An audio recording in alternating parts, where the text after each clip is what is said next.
ሰላም ጤና ይስጥልኝ ውድ የአበባ ቢዩቲ ተከታታዮች እንደምን ሰነበታችሁ? ሰላም ናችሁ? እኔ ክብሩ ስፍት ይበል በጣም ሰላም ነኝ። እንግዲህ ከቆይታ በኋላ ደግሞ ተመልሰናል ወደ ስራችን። ከረፍት በኋላ ተመልሰናል። ዛሬ እንግዲህ ይዤላችሁ የመጣሁትኝ ኔል ኤክስቴንሽን ነው።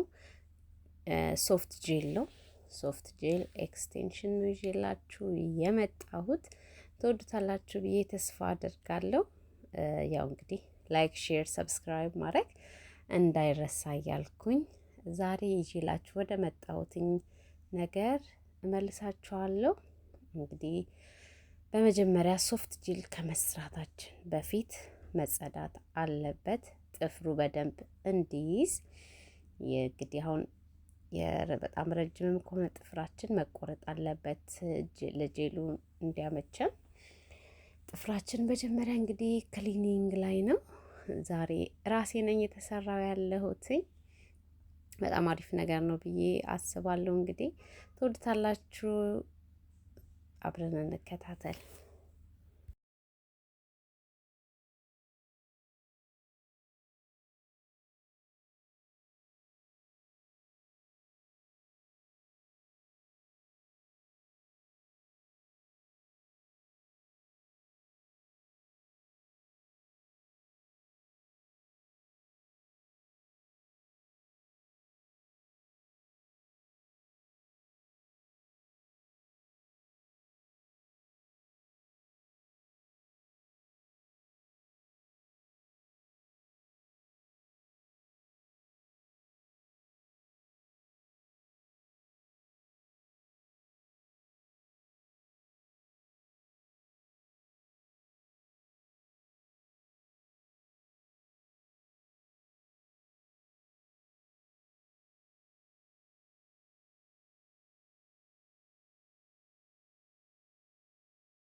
እንግዲህ እዚህ ጋር በደንብ ተጸድቷል፣ ግን ደግሞ በደንብ መሞረድ ስላለበት ስርስሩ በደንብ እየተሞረደ ነው። ጸድቷል፣ ተቆርጧል። ጥፍራችን ፈለግም ደግሞ ካለብን ዳርዳሩ መጸዳት ስላለበት በደንብ ተጸድቷል። ግን ደግሞ ጄሉ ወደ ውስጥ በደንብ ስር ሰዶ እንዲገባ ረጅም ጊዜ እንዲያገለግለን፣ ሁለተኛም ነገር ደግሞ ከጥፍራችን እንዳይላቀቅ በደንብ ሻይኒንጉ የጥፍራችን እስከጠፋ ጄሉ ኤክስቴንሽኑ በደንብ የመያዝ ነገር ስላለው ነው። በደንብ እየሞረደችኝ ነው ያለሁኝ። አብረን እንከታተል።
እንግዲህ በዚህ መልኩ አጽርታ ጨርሳለች። በደንብ ሞርዳ በደንብ ባርጋ ሞርዳ ጨርሳለች። አሁን ደግሞ ኤክስቴንሽኑን ቼክ እያደረገች ነው ያለችው።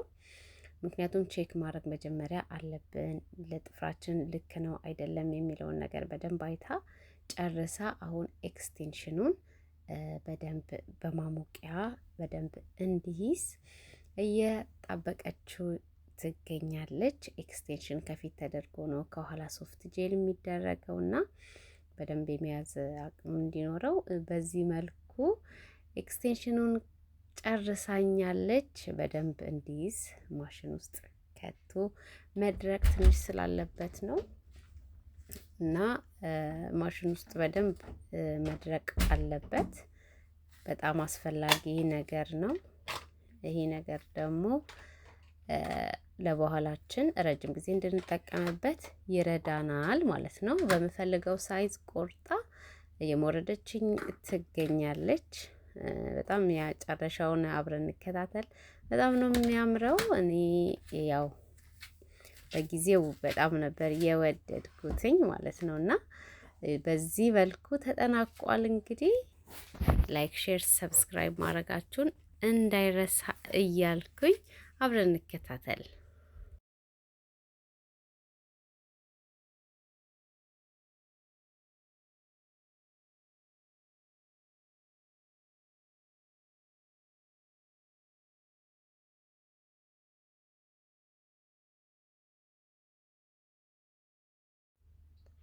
እንግዲህ በዚህ መልኩ ጨርሳኛለች። አሁን አጸዳችሁ ከላይ ምክንያቱም ሶፍት ጄል ከላይ ስለሚደረግ ከጥፍራችን ጋር እኩል ሳይዝ እንዲኖረው ይረዳል። ሶፍት ጄል ደግሞ ብዙም ጥፍርን አይጎዳም፣ ያው ውበትም አለው። አብረን እንከታተላለን። እንግዲህ አሁን እንግዲህ የምቀባው ለጥፍራችን ላይ ሻይኒንግ እንዳይኖር ነው የሚረዳው። ምክንያቱም ሻይኒንግ በሚኖርበት ድራይ ነው ያደርቃል ይሄ። ምክንያቱም ሻይኒንግ በሚኖርበት ሰዓት የጄሉ በደንብ የመያዝ እንትኑ ጥሩ ስላልሆነ በደንብ ይሄ የሚያደርቅ ነውና በጣም አሪፍ ነው። እንግዲህ ትወዱታላችሁ ብዬ ተስፋ አደርጋለሁ። አብረን እንከታተል።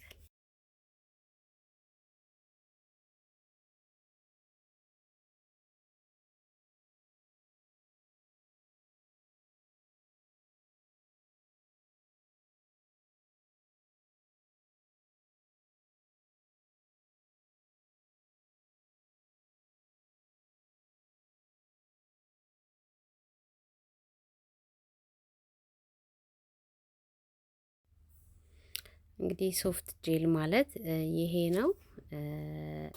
ሶፍት ጄል ማድረጉን ጀምራለች። አሁን እንግዲህ ሶፍት ጄል ማለት ይሄ ነው። በጣም ጥፍር ከለር ነው፣ ያምራል። እኔ በጣም ነው የወደድኩት እና እናንተም ትወዱታላችሁ ብዬ ተስፋ አደርጋለሁ። አብረን እንከታተል መጨረሻው ድረስ።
እንግዲህ ሶፍት ጄሉን በዚህ መልኩ ጨርሳ አሁን የሞረደችኝ ነው ያለችው። ሶፍት ጄሉን ጨርሳለች ቀብታ በደንብ እንዲይዝ በደንብ ደርቆ ያው እንግዲህ ሰዓቱን ለማሳጠር ያክል እንጂ በጣም ብዙ ሰዓት ፈጅቷል። ግን ያው አጠር ጥርምጥን ያለች አርግቼ ለማቅረብ ብዬ ነው። ትወዱታላችሁ ብዬ ተስፋ አደርጋለሁ። በጣም የሚጠቅም ስራ ነው። ጥፍርን ለመማር ከፈለግን የጥፍር ስቴፑን ራሱ ማወቅ ከፈለግን በጣም ይጠቅመናልና ያው ትኩረት አርግተን ብናየው እንደዚህ አይነት ነገሮች ሙያ ለራስ ነውና ይጠቅማልና በጣም ይጠቅማችኋል ብዬ ያሰብኩትን ነገር ነው ይዤላችሁ የመጣሁት። እንግዲህ አብረን መጨረሻውን እንከታተል።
እንግዲህ አልቆ ተሞርዶ ምን ብሎ አልቆ አሁን ኑድ ከለር ነው የመረጥኩት። እኔ ጥፍር ከለር ስለምወድ ኑድ ከለር ነው የመረጥኩት። ላዩ ላይ ደግሞ ፍሬንች ግሪን ነው የወደድኩትኝ። እንግዲህ ለየት ለማለት ትንሽ ይሆናል አይደለ? ለየት ያለ ዲዛይን ነው የተሰራሁት። በጣም ነው የወደድኩትኝ እኔ ማለት ነው። እንግዲህ እናንተም ትወዱታላችሁ ብዬ ተስፋ አደርጋለሁ። ከወደዳችሁት እንግዲህ ላይክ፣ ሼር፣ ሰብስክራይብ ማድረግ እንዳይረሳ እያልኩኝ በዚሁ አጋጣሚ አሳውቃለሁ። እንግዲህ ለቀረጻው ያው ስህተት ከልብ ይቅርታ ጠይቃለሁ። እና ደግሞ ያው እንግዲህ በዚህ መልኩ ተጠናቆ ጨርሰናል ማለት ነው። ፍሬንች ግሪን ፍሬንች ነው። በጣም ረጅም ጊዜ ነው የተጠቀምኩበት። ከአንድ ወር በላይ ነው ያስጠቀመኝ። በጣም ትወዱታላችሁ ብዬ ሼር ማደርጋችሁ ላይክ፣ ሼር፣ ሰብስክራይብ እንዳይረሳ። በሌላ ቪዲዮ እስክንገናኝ ክበሩልኝ። መልካም ጊዜ